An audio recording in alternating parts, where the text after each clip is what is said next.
Today we're in this is 2018 or 2019 Colorado Sports Cat. Again, we've got another video like this, but sort of like, you can see this one's slightly like different as we've climate control down here. The screen looks better too on this model. So obviously it's got factory nav that'll be like rubbish. You can project your phone onto it. I'm just going through, I'm not sure. Yes, it does. So I think it has a sort of wide CarPlay on it. I'm not sure how great it works or whatnot. Seeing what sort of settings it actually has in here. Yeah, it doesn't, we should be able to keep all these sort of, it doesn't sort of look like it has too much going on. Yeah, so we're going to upgrade with our unit today. Obviously it's got steering wheel controls. I believe it has a USB port somewhere in here with an auxiliary. It's obviously got reverse camera.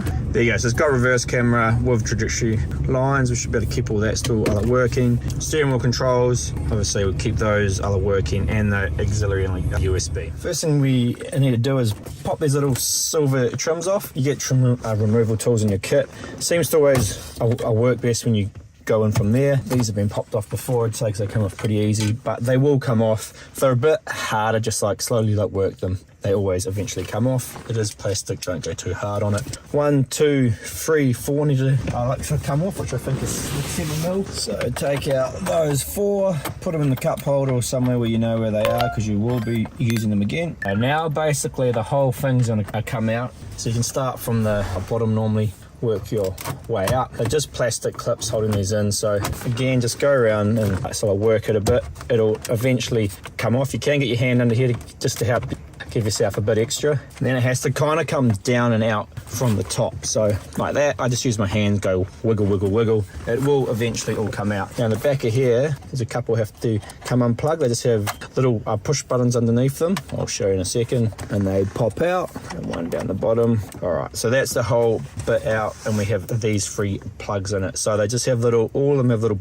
push down parts. Push them down and pull it out. If it's a bit jammed, push it back in, and then push it down again and pull it out. Now, this and this are basically the radio. So we did one the other day, and it was a little bit different. So this is a different model, so we're going to cover this one today. The one we did the other day, I believe, didn't have this box or like this box. So the different badges are a bit different, and that's why our kit has a bit of stuff in it. Just going through what's in the kit. You got a diagram here that we give with everyone, and a thank you for your purchase. We have just a guide that you should just have a quick read through. It's quite handy. This is an incredibly useful cable puller tool. We'll be using that later. There's foam, got the actual unit itself, which we'll go through in a minute. We've got some cable harness here, which is specific to the Colorado. We've got the accessories by the looks of things, and all the other cables as well. So that's all the cabling. Stubby holder that comes in every unit, USB drive, which we use for firmware updates and things like that. OBD2 scanner. These are your trim tools. These are very helpful to not damage your car's plastics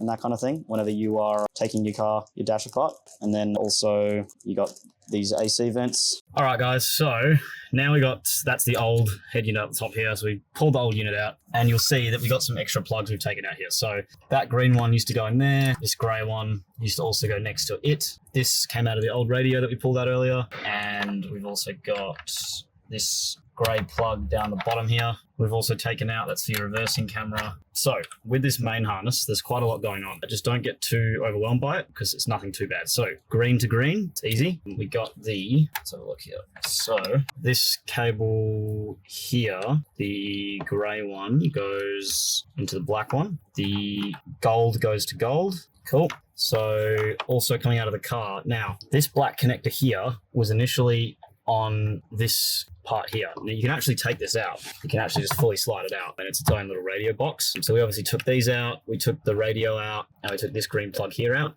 So you can just kind of get rid of that, to be honest, for now anyway. On the harness side, so you'll see this blue cable coming off leading into this. So this is for your radio. We actually snapped this little bracket on this part of the cable here, which is not really common, I don't think, but yeah, just in case. It still clips in. We're going to tape it up, but that's where you plug the radio in. You plug the radio cable. It's coming from the car just here with like a yellow tape around it. The black cable goes into there. And what else? So for the camera, you will have a grey plug, like a grey male and female, with a long RCA connected to it. Now all this does is it piggybacks. So you take out the old cable that was plugged in, and then the old cable's a male, you plug that into your female, and you plug your female back into the old port. I'll show you guys in a sec. Sorry, my hand's in the way. So as you can see, you've got our plug in there. So that's our plug there, and that's our female, that's the original plug. So all it's doing, going from their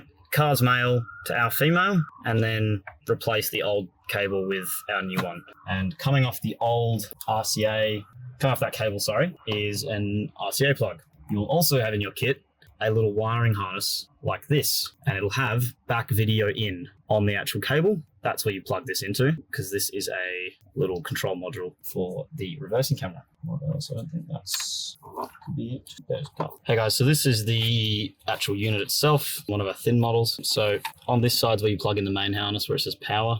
Now on the actual cable itself, you'll notice that there's, on one side there's an irregularity, and on the actual port itself, you'll see those two bigger pins. So you just line those up, and also just the tab to the tab.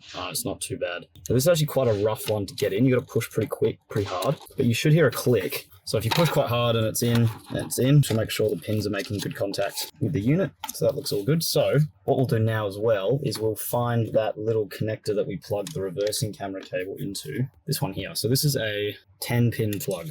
And so what we do is we go on the back of the unit here, we find that 10-pin connection and we plug it in. Also what we're going to do is off this CAN bus connector, so find this box here, you will find a blue and grey wire that comes to a white cable. We also just want to plug that in. It's an 8-pin. So find the 8-pin port on the back of the unit, and that should plug in. Now, when we turn this car on, it should power up. Hey guys, so what we're gonna do is to turn this on. We should be able to, okay, cool, we got power. Awesome, so we've got the door notifications as well, which were correct because both the front doors are open. When we put the car into reverse, we get a reversing camera signal, which is always good, and go to radio, and this is the test if you've got that set up properly. So FM should be good. Also got some steering wheel controls, which is nice. It's just scanning through all the different stations.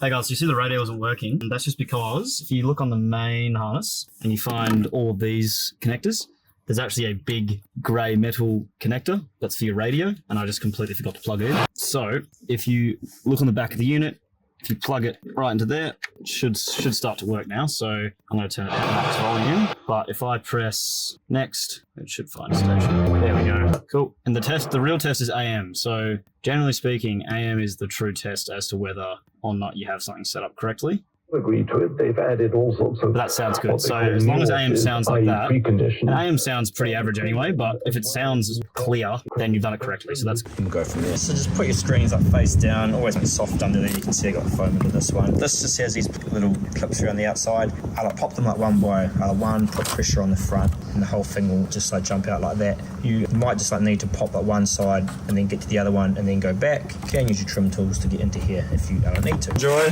So we've just clip this like back into our one here, you can see, and we've put 2 screws in here. Well, those screws have just been taken from these 2. Then you like pop out the aircon vents. It's easiest to kind of bend them from the inside out and then get them out. They've got 3 clips on each side, because if you pop the inside first, then it's a bit easier to get these clips on the outside, and then they slot straight into there like that. And then the only things you've got like left after that, the clips. So you just get a flat head under there, bend them off and like put them onto like our fascia in the spots. And then up the top here we have these that screw in obviously like so, and that is those 2 top ones here. So they screw, so they're on like an up angle, not a down angle, so they go that way. And there's 2 little screws in the bag for those, just here in the kit. So that's everything transferred over there. Clips, just put your hands over them when you pop them off because they can go a bit far. Aircon vents, AC. Just actually pop that out a little bit when I came out. And you've got your AC one, don't forget that. And then obviously your other ones that are tucked back in as they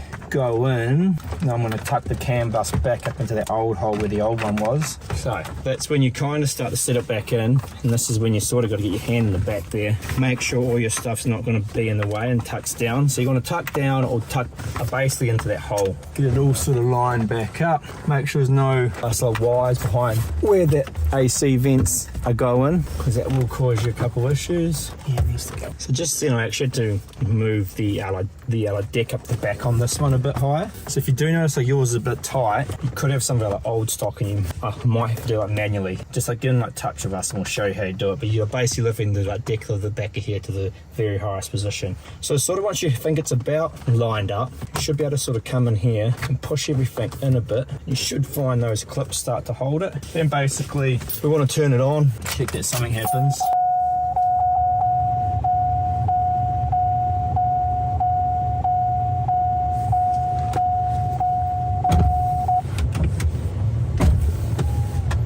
got power. We can see we've got our AC working. You can see the head unit's powered up, which is always good. Then just a quick check. Yeah, steering wheel controls are still working. Join over 400 Cool, got reception. Become a Wanneroo Business Association member today for just $30. And reverse camera's working.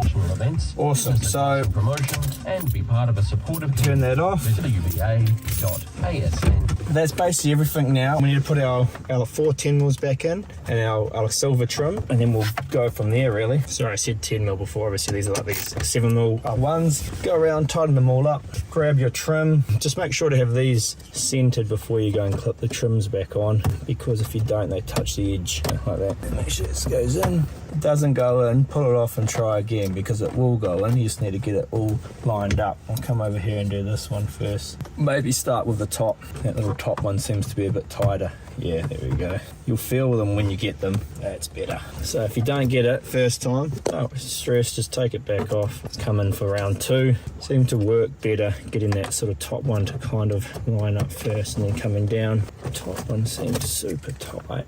Just make sure you haven't bent it or anything when it's going in. Looks all okay. Okay, now, there we go. Not sure why that was a bit hard the first time, but there you have it. So it all looks pretty good. Obviously, we'll tape up the sort of these and tidy them up. External mic, if you do run it, we normally just suggest try a call with and without it. You're not too far from the actual mic on this one, so I'm going to leave it. But you just pretty much you just like to sort of like run it above the steering wheel down here. You can pop this piece of trim off the side here. I tuck it out here into here. You can pop all of these two off, and you can take the handle off, and this whole trim pulls off. Put the mic up there, and I put the cable in the existing cable tray, just like tape it to the existing ones, and down and behind and back in. There we have it. I'll start it up. I can peel this off. All right, so yeah, cool. So there's a head unit installed. Looks pretty much like a factory. Just got the latest mod cons and stuff. Obviously, you can install whatever apps you want in here. You'll still get some of your yes, you will. You still get a few of your settings and stuff in here that you had coming in from the other one. Not too much you'll probably bother with. You will get this sort of popping up depending if you want that to show or not. Majority of our customers turn it off because it is a bit annoying. You can turn it off like that. Now you see when that comes on, it's not going to show. Yeah, because the problem is if it does, if you have it on like sort of auto, it like pops up all the time. See, we have our reverse camera there. That's the factory reverse camera working. You got your trajectory lines. Again, you can adjust the like contrast and like color on here. But that's basically it. Everything all set up and like working and all installed and all looking pretty good.